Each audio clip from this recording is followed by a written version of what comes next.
आप जानते हैं भारत में शास्त्रीय भाषाएं, शास्त्रीय भाषा क्या है कि संविधान में तो कुछ ऐसा मतलब उल्लेख था नहीं शास्त्रीय भाषाओं का, लेकिन क्या है, संविधान के बाद भी कुछ परिवर्तन होते रहते हैं।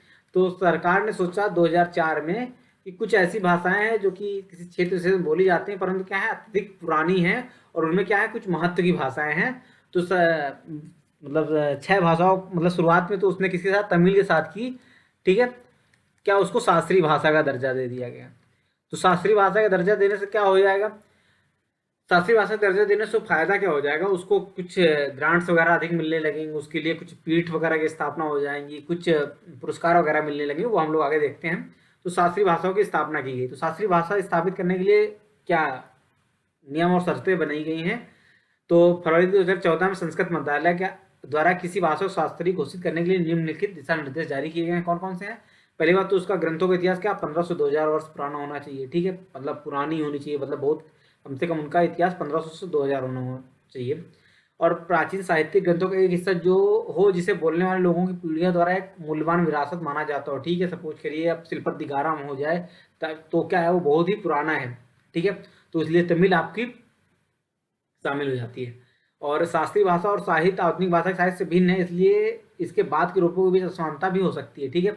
और साहित्यिक परंपरा में मौलिकता होनी चाहिए, मतलब क्या है कि जो भी सपोज करिए आप हिंदी हम 1500 से 2000 वर्ष ढूंढने लगे पीछे की, तो उसमें क्या मौलिकता आपको मिलेगी क्या? नहीं, क्योंकि उस समय आपको पता है हिंदी का आगमन ही क्या होता है, 1000 ईस्वी के बाद होता है। किससे आगमन होता है?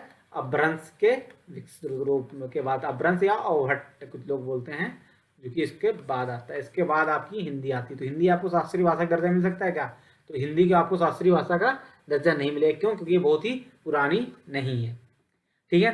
तो मोटा मोटी 6 आप तो अभी तक शास्त्रीय भाषाएं, पहली तमिल 2004 में बनी, दूसरी संस्कृत 2005 में बनी, 2008 में 2 बनी कन्नड़, और आपका तेलुगु, इसके बाद मलयालम, फिर उड़िया सबसे लास्ट में 2014 में बनती है। ये आपको याद रखना है, ठीक है। तो देखिए 4 तो नीचे वाली भाषाएं कौन कौन सी?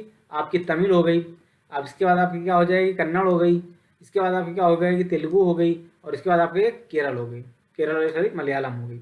ये 4 भाषाएं तो आपके नीचे से हैं। संस्कृत तो पूरे देश में कुछ ना कुछ किसी न किसी रूप में व्याप्त है, और बची 6वीं तो उड़िया हो गई। तो उत्तर भारत की कोई भाषा ऐसी नहीं है जिसको क्या है हम अब फिलहाल हाल फिलहाल में इस्तेमाल हो रही है, जिसको हम क्या कह सकें कि ये शास्त्रीय भाषा है, ठीक है। तो ये आप लोग समझ लीजिए।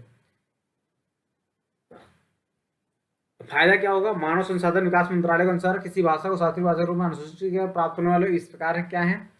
2 प्रमुख वार्षिक अंतर्राष्ट्रीय पुरस्कारों का वितरण किया जाएगा। शास्त्रीय भाषाओं का अध्ययन के लिए उत्कृष्टता केंद्र की स्थापना की जाएगी, ठीक है। और विश्वविद्यालय अनुदान आयोग से अनुरोध करता है कि वह केंद्रीय विश्वविद्यालयों में शास्त्रीय भाषाओं के लिए पेशेवर अध्यक्षों की कुछ पदों की घोषणा करें, ठीक है। तो सेंट्रल यूनिवर्सिटी में क्या है, एक आदि उनकी पीठ वगैरह बन जाएगी। तो ये फायदा इनको मोटा मोटी हो जाएगा, ठीक है। तो 2004 में चीज शुरू हुई थी, और 2004 में पहली भाषा कौन सी घोषित की गई? तमिल घोषित की गई, ठीक है दोस्तों। तो ये था भाषा से संबंधित आपके जो अनुच्छेद थे वो हम लोगों ने समझ लिया, और जिसके कॉन्स्टिट्यूशनल पार्ट हैं वो हम लोगों ने यहाँ पे देख लिया, ठीक है दोस्तों। अगर कहीं पे कोई दिक्कत है तो आप लोग कमेंट बॉक्स में बताइएगा।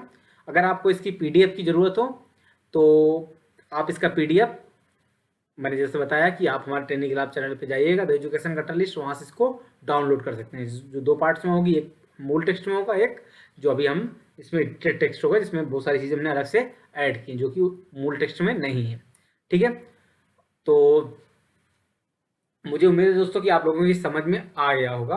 अगर नहीं समझ में आया है तो आप लोग कमेंट बॉक्स में बता दीजिएगा, तो उसकी समस्या का समाधान अवश्य किया जाएगा, ठीक है दोस्तों। धन्यवाद।